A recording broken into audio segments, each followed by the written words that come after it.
So pupuntahan natin yung detection kung saan ito nakaturo.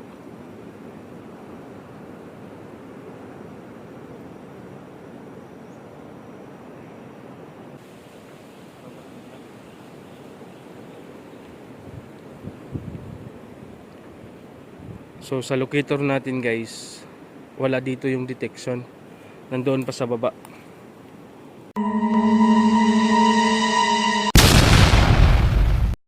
So hello guys, good morning ulit. Welcome ulit sa ating Facebook page, Treasure Sign and Symbols.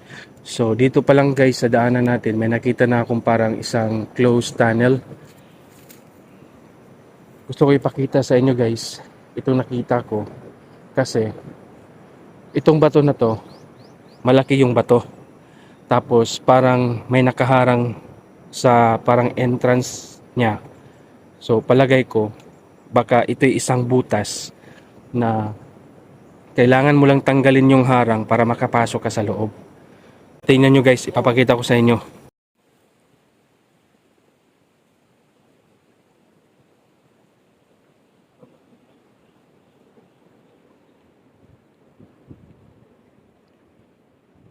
So dito guys, ang history ng lugar na to, ang sabi ng lolo ng kaibigan namin, meron daw mga Hapon na nagpunta dito sa island na to. Tapos may daladalang mga box. At nang umalis sila, hindi na nila dala yung box. So sa palagay namin dito, meron talagang treasure deposit na nakatago dito guys. Isa na dito yung nakita nating isang, ayan, isang malaking bato. Tingnan nyo guys, nasa likuran ko. At try natin i-locate ngayon.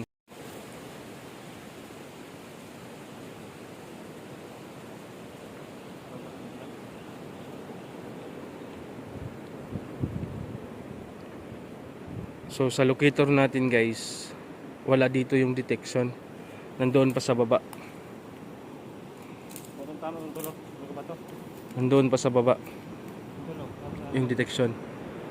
Wala dito sa sinasabi kong isang parang butas. Wala dyan. So pupuntahan natin yung detection kung saan ito nakaturo.